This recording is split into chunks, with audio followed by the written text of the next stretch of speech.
So the blue van that they were talking about is the Save the Storks van. It is a mobile ultrasound center, and 4 out of the 5 women that go into the mobile ultrasound decide to keep their baby and bring it to term. Now they may place it for adoption, but they keep those babies alive. So the change that you're saving, the things that you're doing, that's where we're sending those funds for the next year.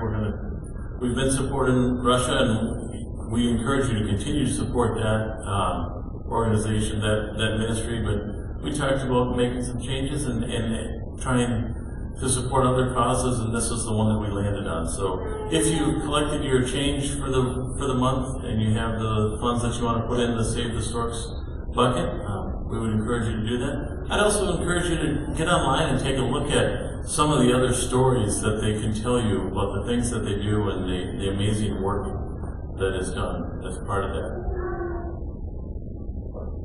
At this time, we are also going to receive our regular tithes and offerings.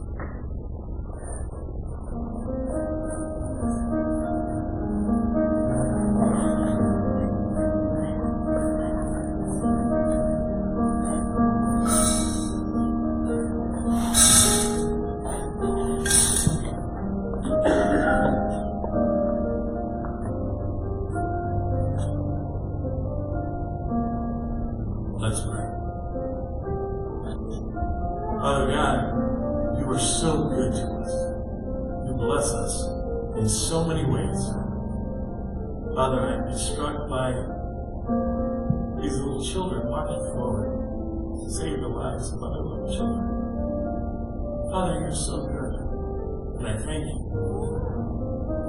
Father, I ask now that you bless this offering that we're about to receive, these tithes and these first fruits, these alms that are returned to you because you are so faithful to us.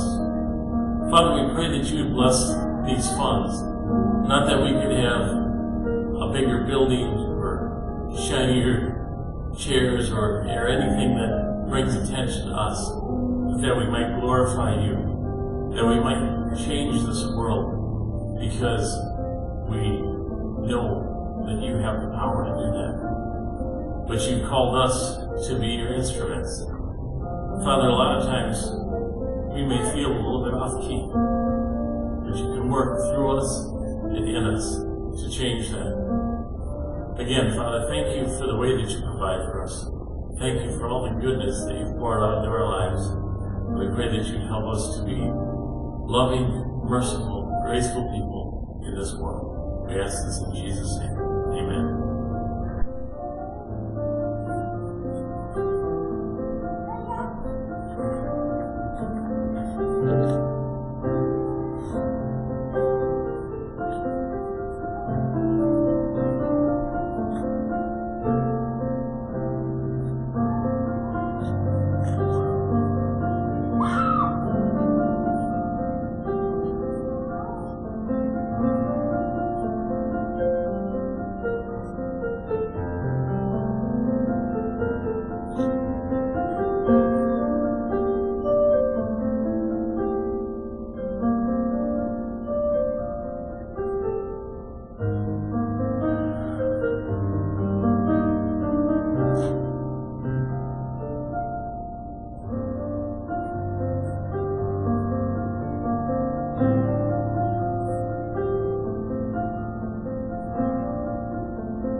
Stuck in mud so deep that when you pulled your foot up, your shoe stayed behind you.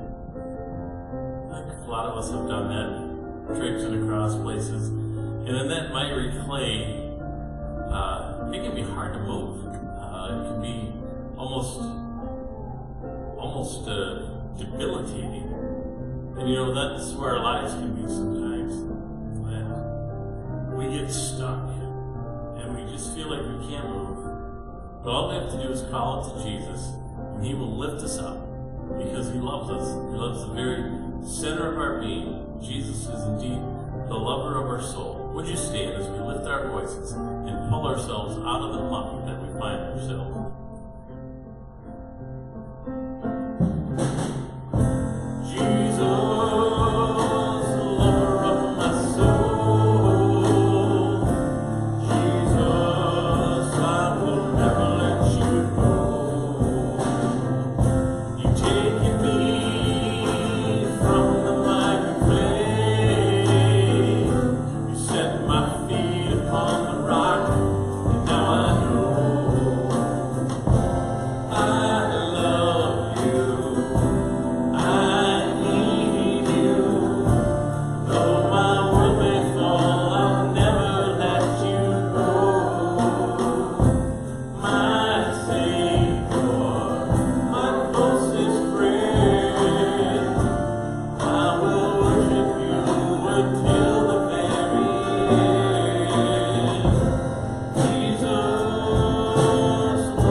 We talked a little bit about this in our men's breakfast yesterday morning, about changing your thinking and the mind being the biggest battlefield that's out there.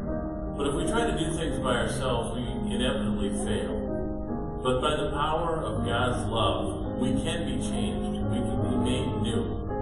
Let's celebrate the power of His love.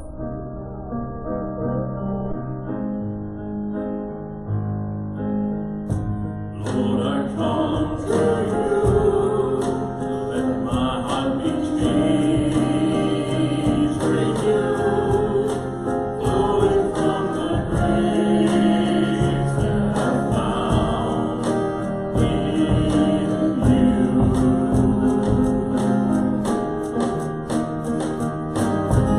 And Lord, I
young ones who are headed to nursery are dismissed at this time.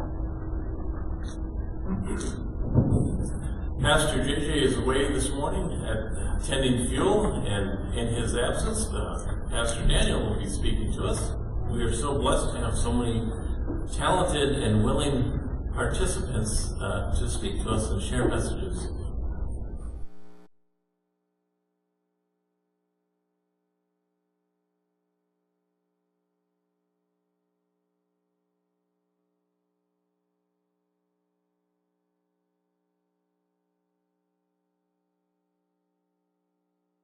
Sorry, I forgot to turn that on.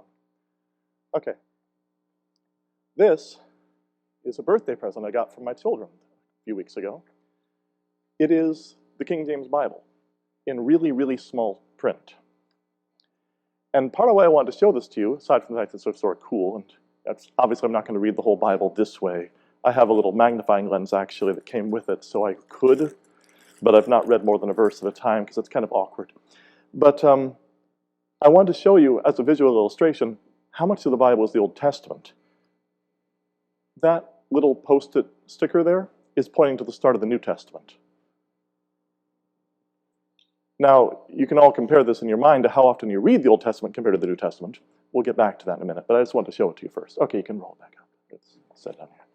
Thank you. I left my Bible down there. I mean, my other Bible, just a second.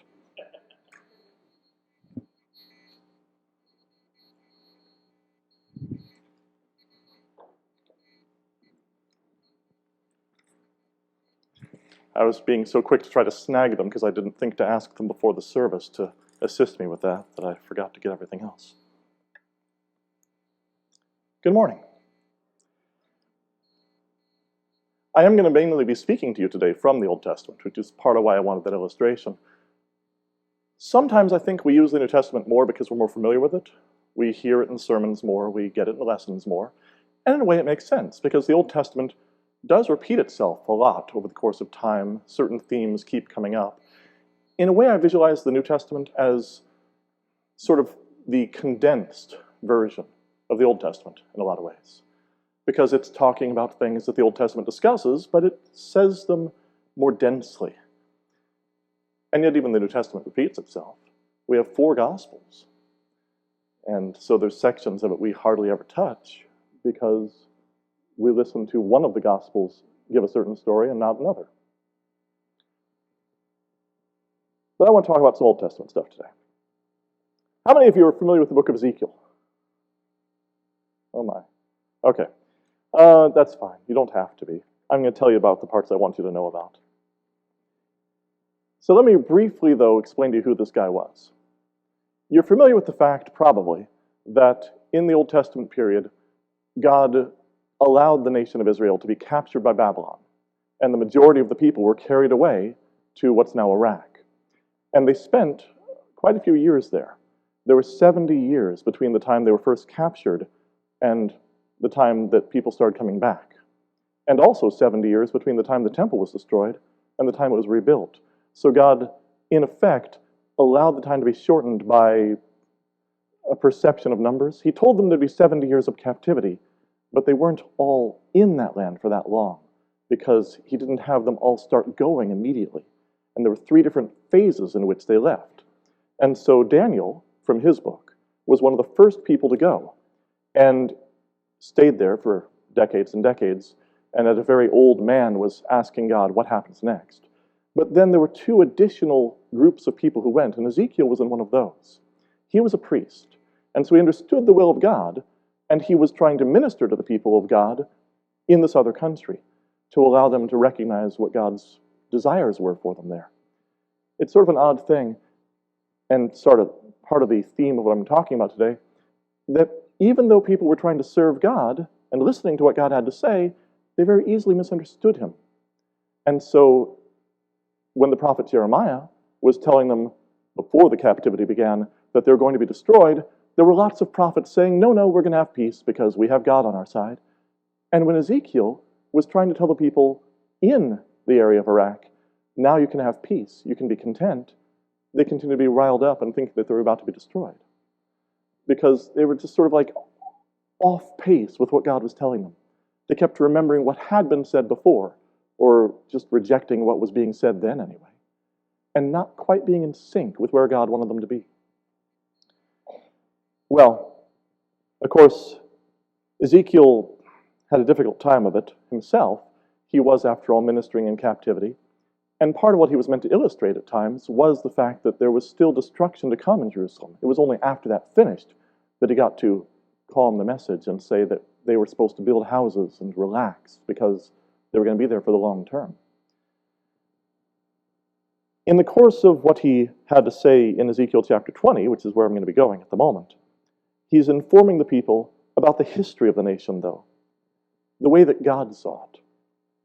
Now, you've probably read in Genesis and Exodus and some of those basic books of history some of what God did with the people of Israel. But it's funny, when God actually comments on some of these stories in prophecy or elsewhere in the Old Testament, he describes things a bit differently. He gives us details we wouldn't have known otherwise. You may recall that 1st and 2nd Kings tell about the life of the kings and all the things happening in the nation, but 1st and 2nd Chronicles discuss it from God's point of view more and tell us, and here's where they screwed up in this way, that reading the other books you wouldn't even realize. Well, Ezekiel 20 does something like that, but for the earlier history. It says, starting in can't read the verse number. Verse 4.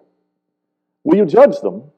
Will you judge them, Son of Man, then confront them with the detestable practices of their fathers, and say to them, this is what the sovereign Lord says.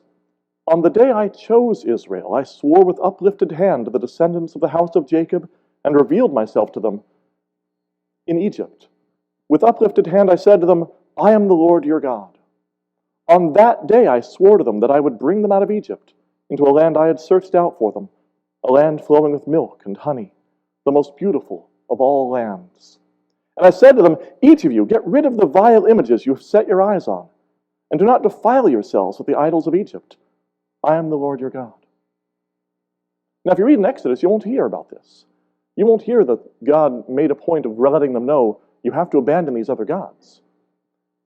If you read in those passages, you might well think they don't really understand what God wants until they arrive at Mount Sinai and hear the law.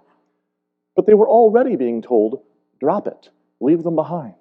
And of course, some of them did, maybe some of them didn't, because they end up continuing to turn to false gods all the way through the wilderness for 40 years. But they rebelled against me and would not listen to me. They did not get rid of the vile images they'd set their eyes on, nor did they forsake the idols of Egypt. So I said I would pour out my wrath on them and spend my anger against them in Egypt. But for the sake of my name, I did what would keep it from being profaned in the eyes of the nations that they lived among, and in whose sight I'd revealed myself to the Israelites by bringing them out of Egypt. Therefore I led them out of Egypt and brought them into the desert. I gave them my decrees and made known to them my laws. For the man who obeys them will live by them. Also I gave them my Sabbaths as a sign between us, so that they would know I am the Lord who made them holy. Yet the people of Israel rebelled against me in the desert. They did not follow my decrees, but rejected my laws, although the man who obeys them will live by them. And they utterly desecrated my Sabbaths. So I said I would pour out my wrath on them and destroy them in the desert. But for the sake of my name, I did what would keep it from being profaned in the eyes of the nations, in whose sight I had brought them out.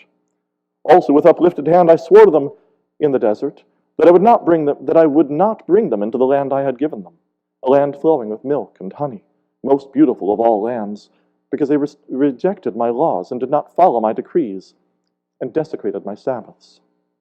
For their hearts were too many nouns. For their hearts were devoted to their idols. Yet I looked on them with pity, and did not destroy them or put an end to them in the desert. I said to their children in the desert, do not follow the statutes of your fathers, or keep their laws, or defile yourselves with their idols. I am the Lord your God. Follow my decrees, and be careful to keep my laws. Keep my Sabbaths holy, that they may be a sign between us. Then you will know that I am the Lord your God. You can see a theme set up already, but I'm going to continue. But the children rebelled against me. They did not follow my decrees. They were not careful to keep my laws, although the man who obeys them will live by them, and they desecrated my Sabbaths. So that I said I would pour out my wrath on them, and spend my anger against them in the desert. But I withheld my hand, and for the sake of my name I did what would keep it from being profaned in the eyes of the nations, in whose sight I had brought them out. Also with uplifted hand I swore to them in the desert that I would disperse them among the nations and scatter them through the countries, because they had not obeyed my laws, but had rejected my decrees and desecrated my Sabbaths, and their eyes lusted after their fathers' idols. I also gave them over to statutes that they were not good, and laws that they could not live by. I let them become defiled through their gifts, the sacrifice of every firstborn, that I might fill them with horror, so they would know that I am the Lord. Basically said, if you're going to try and follow these false gods, fine.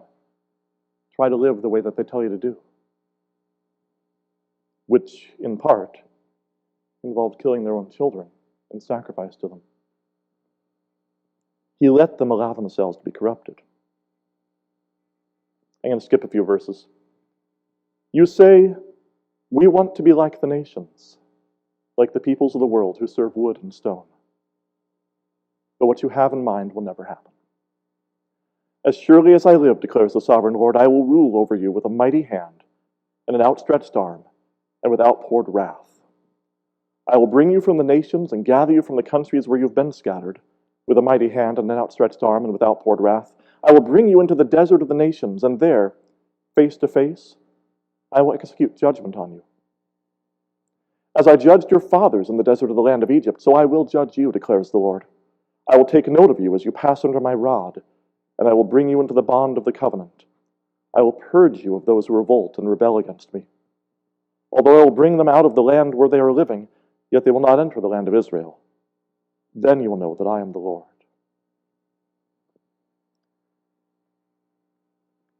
Now, this took a long while. Slowly purging the people from believing that there was more than one way to live. It wasn't easy. In fact, it wasn't even completed when they came out of the land of Babylon. It took hundreds of more years before they finally made the transition. In fact, it's in the time between the Old and New Testaments. We don't get to read the story in the Bible of when they finally seem to make the change.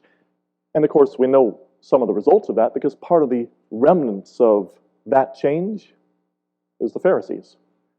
They became so adept at rejecting everything but God, in words at least, that they developed a whole set of new rules that harmed people in how they were going to try to serve God. One more bit of Ezekiel, though. Ezekiel chapter 11, starting in verse 17. Therefore say, this is what the sovereign Lord says, I will gather you from the nations and bring you back from the countries where you've been scattered, and I will give you back the land of Israel again. They will return to it and remove all its vile images and detestable idols. I will give them an undivided heart and put a new spirit in them. I will remove from them their heart of stone and give them a heart of flesh. Then they will follow my decrees and be careful to keep my laws. They will be my people, and I will be their God. That's what God's been working toward all this time. For those of you who were in class this morning, Nathaniel was discussing some of the larger issues of how do we think about what sin is? How do we evaluate what God actually wants from us? Why does God want it? And we could propose the possibility of a God who doesn't care about being worshipped, who just, likes us. The traditional soft, fluffy marshmallow God of some people in the world, actually, who really ought to just give me what I want because, hey, that's nice. And isn't going to be concerned if I'm not actually doing what he wants because, hey, he has everything, why does he need me? A God who doesn't care if we know what we are and if we know what the world is like, who will just give us anything. Not actually the real God, but it's one we could imagine. And I think it's also a God that we shouldn't imagine. Because a God who thinks that way would be unlikely to actually care how our lives run, wouldn't he?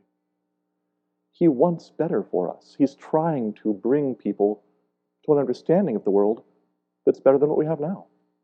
A God who doesn't care if we love him probably wouldn't care very much if we love each other. In any case, that's neither here nor there because that's not the real God. Oh, I'm turning the wrong way. Isaiah chapter 44. It says, this is what the Lord says who formed you made you in the womb, and who will help you. Do not be afraid, O Jacob, my servant. Do not be afraid.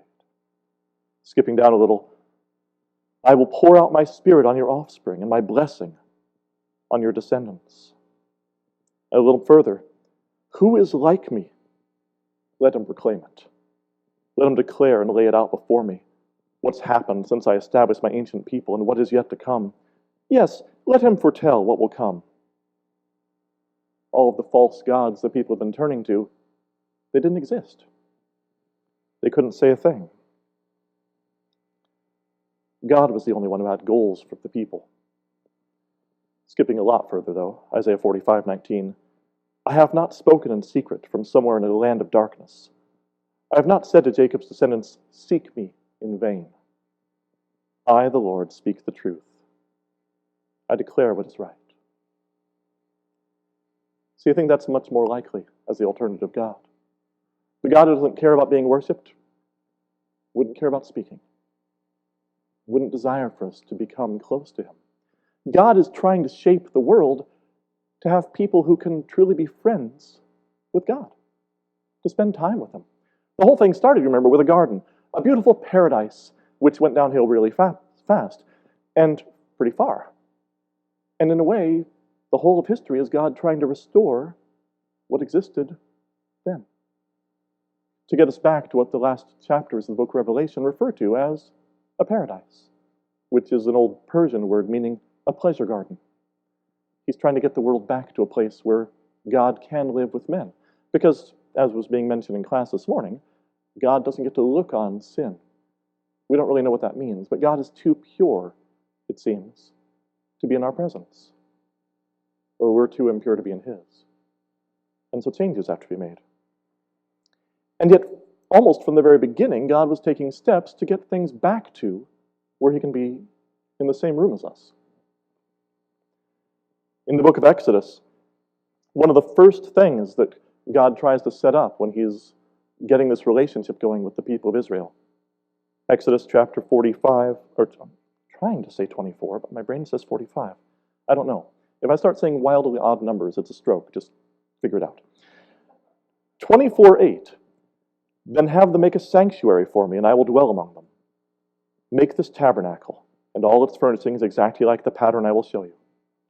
And then, of course, you get the really boring parts of the book of Exodus, which list off exactly how to make all the different furnishings that we're never going to make again. But let's not forget the part right before it.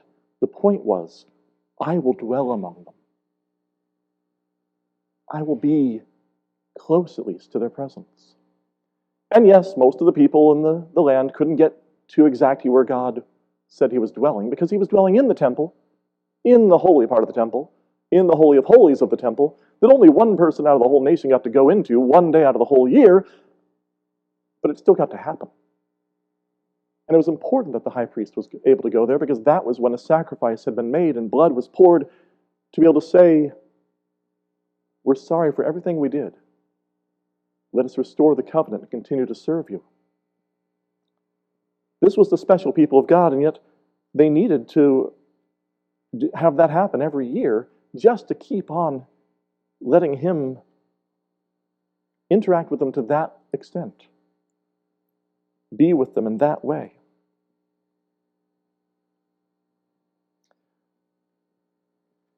Sorry, didn't mark this page properly. In Joshua chapter 5, we get what I think is one of the coolest bits of the Old Testament, because it helps to lay out the groundwork for just what it means to be a servant of God, I think. You're familiar with Joshua. He's this guy who hangs around with Moses for decades, and he's like his special, assistant trainee to be able to lead the people. And of course, part of why Joshua is interesting to me is that he has the same name as Jesus. And so when it says in the New Testament that after the law of Moses, when people struggled and couldn't succeed in that, Jesus comes and gives us a route, I sort of see the Joshua of the Old Testament as kind of parallel to that. That Moses couldn't get them into the land of Israel. Moses even screws up and has to die outside the borders. But Joshua can take them in, and Joshua is the one who's going to lead them in the armies against all these people who are living there and be able to set them up as the nation. Joshua's a pretty cool guy, right? He at one point simply says, "Stop, sun and moon. We need more time to fight this battle." A less faithful person might have said, "God, please allow us to simply win the battle quickly." But no, he's like, "No, we're going to do it on our efforts here because that's what you wanted for us, but just give us the time and we'll get it done." I like that kind of faith. Very cool, right? In fact, it says, "And at no other time did God listen to a man to simply do what he said." God didn't say, "Joshua, tell the sun and moon to stop." Joshua just spurts it out, and God's like, "Fine.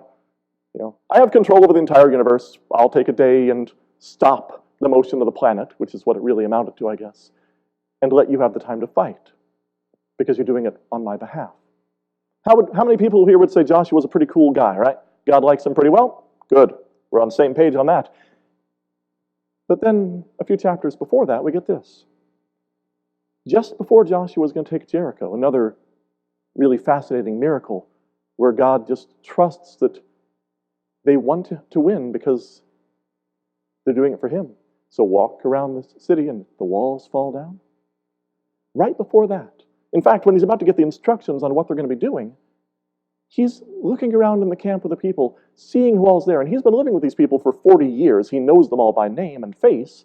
And he sees somebody he doesn't recognize.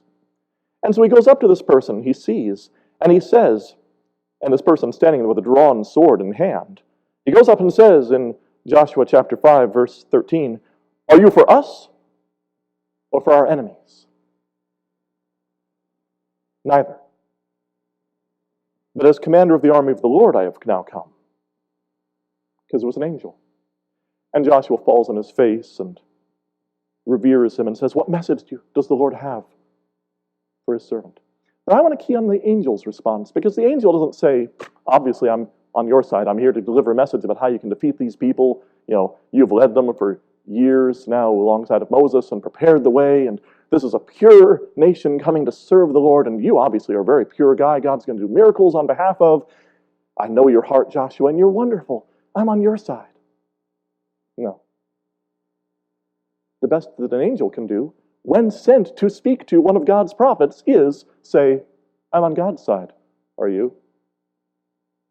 Because insofar as you're on God's side, Joshua, we're on the same side. And insofar as you are not, at any given moment, if God tells me to smite you down with this sword, I'll do that. Because my loyalties are absolute, but you're a human. Your loyalties are not. I'm not meaning to give you a sermon today about idolatry. I mean to have you think about the fact that over the course of centuries, the nation of Israel couldn't make its mind up. They had the chance for God to be living with them, and in story after story, they're divided. And many of them you already know, but piece it together in your mind. At the end of Joshua's life, or the end of the book anyway, he's saying, "Decide this day who you will serve. If it's going to be God, serve God. If it's not going to be God, don't serve God. Serve whatever else it is. But as for me and my house, we will serve the Lord. Choose this day." And the people choose. And he says, "Well, you've condemned yourselves because you're not going to follow through on what you just said. And the curses will come upon you." We have Elijah standing before the altar that God has just sent fire onto. Or no, it's just about to send fire onto, sorry. And he says, "How long will you be divided in your opinions? If you're going to serve God, serve God. If you're not going to serve God, don't serve God. Stop mingling things." And of course, when we finally do get to the New Testament, this nice, more pure group of Israel that had taken up Christ starts having Gentiles join it, the people of the nations who have their gods of the nations with them. And Paul has to write to them, decide what you're going to be doing. 2 Corinthians chapter 6, "Do not be yoked together with unbelievers, for what righteousness and wickedness, or what do righteousness and wickedness have in common? Or what fellowship can light have with darkness?" Choose what side you're going to be on and stay there. It's not just Old Testament, it's people. We have a hard time choosing one thing and staying with it. And yet, God has an excellent job, it seems, of choosing one thing and staying with it. Loving us and trying to get us to where we need to be. He hasn't given up yet. And a few verses further on, he says, what agreement is there between the temple of God and idols? For we are the temple of the living God. As God has said, I will live with them and walk among them, and I will be their God, and they will be my people. I will be a father to you, and you will be my sons and daughters, says the Lord Almighty. Since we have these promises, dear friends, let us purify ourselves from everything that contaminates body and spirit, perfecting holiness out of reverence for God. I think for a lot of centuries it was hard for people to take seriously what God said when he said, don't do this, because God kept saying, but because I want to protect the honor of my name, I'm not killing you yet. They didn't see enough judgment. Maybe. And I, knowing I should not do this, have a hard time sometimes recognizing God's serious about that because God hasn't smitten me down yet. But of course, God's merciful, and if he smote me, I wouldn't have the chance to back up 3 steps and say, okay, I won't do that then. It's an odd sort of scenario. We're meant to believe that God is serious enough that we change before he gets around to saying, fine, you chose. We are to be a pure temple for God. Oh, lost my verse. Have to flip around to remember where it is. Okay.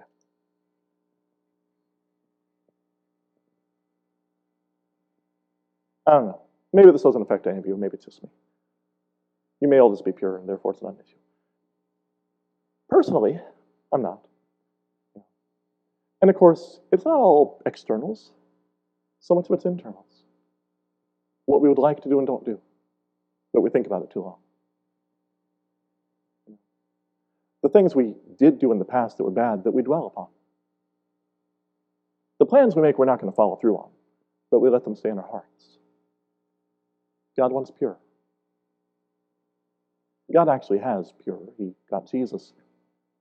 But apparently he's not content with just having him. He wants to use him to get us too. 1 Peter chapter 4, therefore, since Christ suffered in his body, arm yourselves also with the same attitude. Because he who has suffered in his body is done with sin. It's hard to take that purely literally. That once you've suffered in your body for doing right, you're done with sin. But I think in the moment of putting up with suffering because of saying I'm rejecting sin, yeah, you're done with that sin. Sometimes people find it to be painful to reject what they need to reject. They want to be able to dwell on the things they shouldn't dwell on. It hurts to separate ourselves from unrighteousness because, oh, we liked that so much. That was such a pleasurable thought.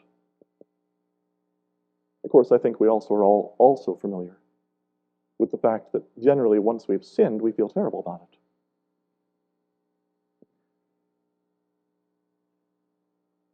Pleasure is deceptive.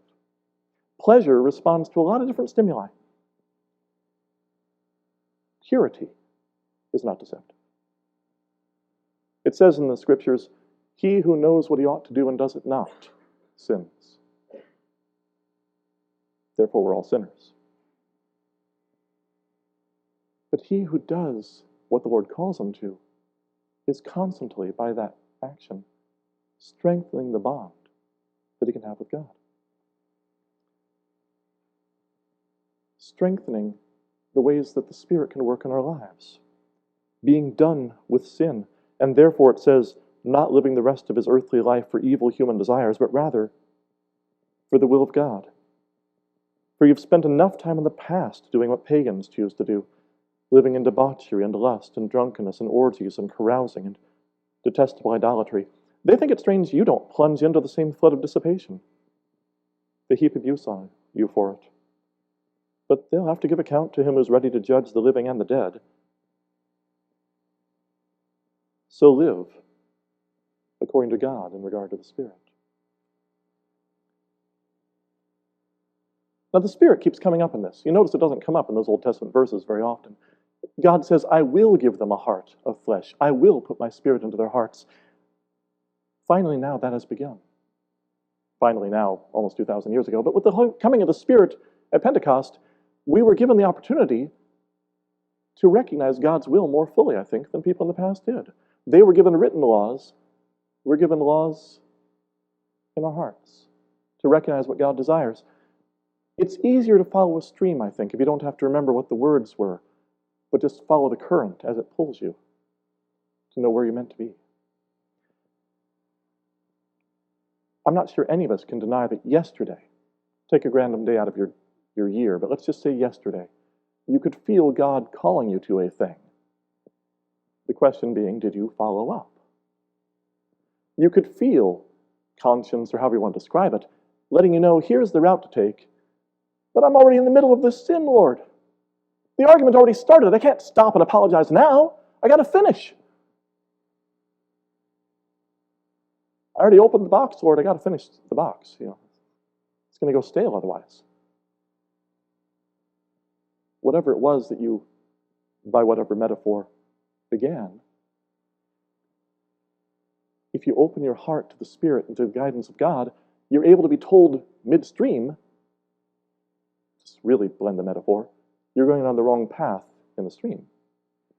Take the right one. At every given moment, we're allowed to recognize what God wants for us. At every given moment, we're allowed to apologize to the person we're with or the person that we serve, and to continue the path we're meant to be in. As far as idols are concerned, I'm hopeful that's not much of a problem for most of you. Of course, maybe it is. After all, idols are symbolic of just things we serve. For some people, your idol might be football, for all I know. An idol is a metaphor. Hopefully your problems are a little more relationship-centered. Struggling with treating the other person with you the right way, struggling with reaching out to the person who's in need, struggling with identifying your own sins and just saying to other people, yeah, I screwed up. I don't know why that's better to me, but hopefully that's the thing, because if it's just something that you're devoted to, that's... But people, I think it's easier for us, guided by God's Spirit, to recognize their value. And to say, in the midst of hurting your friend or your lover, I should not hurt this person. I care about them. And directing your heart to where it's meant to be. Or in the middle of hurting your God, the one who loves you more than anybody else, I should not hurt my God. Because what's he ever done to me?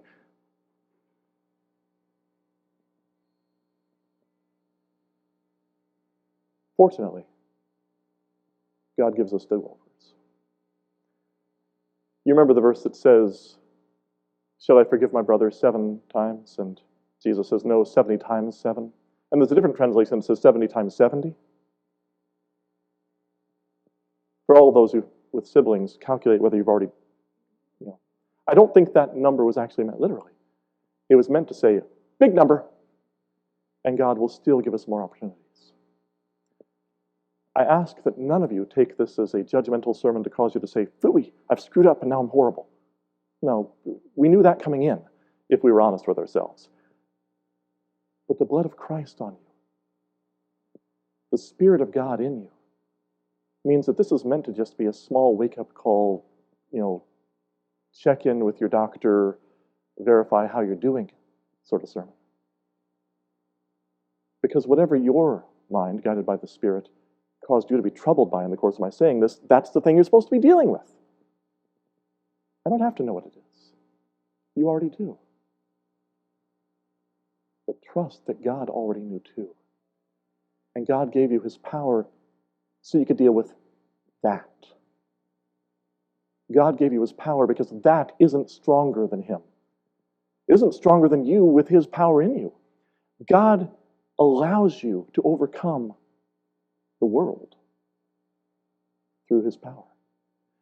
to be able to be on a route to joining him in a garden that's beautiful. I just realized I skipped over one of the verses I needed in Ezekiel to make the final point. I have to skip back. There we go. Ezekiel chapter 20, verses 42 and 43. Then you will know that I am the Lord when I bring you into the land of Israel, the land I had sworn with uplifted hand to give to your fathers. There you will remember your conduct and all the actions by which you've defiled yourselves, and you will loathe yourselves for all the evil you have done. That's the warning he gave to the people of the Old Testament, that at some point they were going to despise how they behaved when they were idolatrous and give it up and just serve him. But God goes further than that, because he says much later on, and all that had happened in the past will not even come into their minds. You don't have to look forward to a future of despising who you used to be. You can look forward to a future of being who you desired to be, of becoming the pure, holy, person with integrity. I'm not sure what the noun for that, or a verb for that should be. Integrated person that God desires you to be. Reach out for it and take it. It's worth more than all the other stuff that gets in the way now. He is worth more than all the idols this world's ever created. Not one of them is worth a speck of dust on him. And someday, when you ask an angel, whose side are you on? He'll be able to say, well, you know which side we're on. And it won't matter anymore, the divisions that existed in the past, because we will all be serving together in holiness forever. Amen. And Joshua responded to him. The angel spoke to him and said, take your sandals off, because you are standing on holy ground. Wherever God is at work is a holy place. And if he's at work in your life, you are in that holy place. You are on the holy ground. Would you stand? Lift your voices.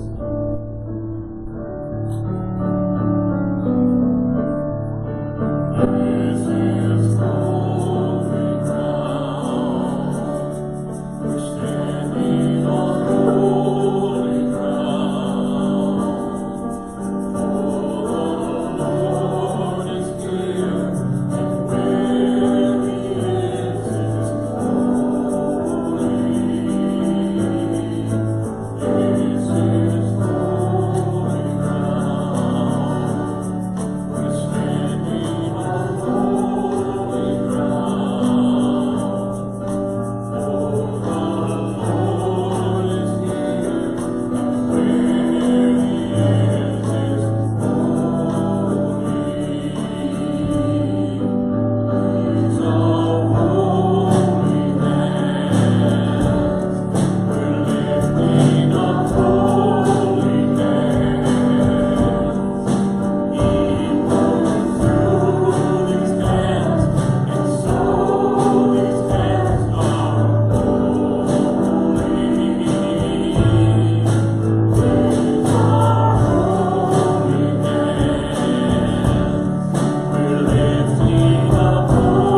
thank you to give us your promises.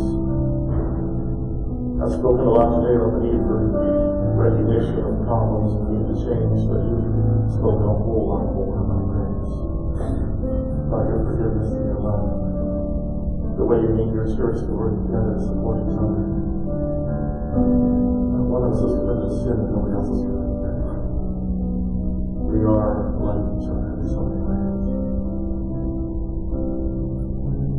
Please let nobody think that we're all now. Goodness, we are there. And please let none of us think that we're better than each other. Let us be the support we need for each other. Let your grace move in this place. Let your Spirit work in our hearts and transform them from here with us to reach the people of this world by our actions and our words,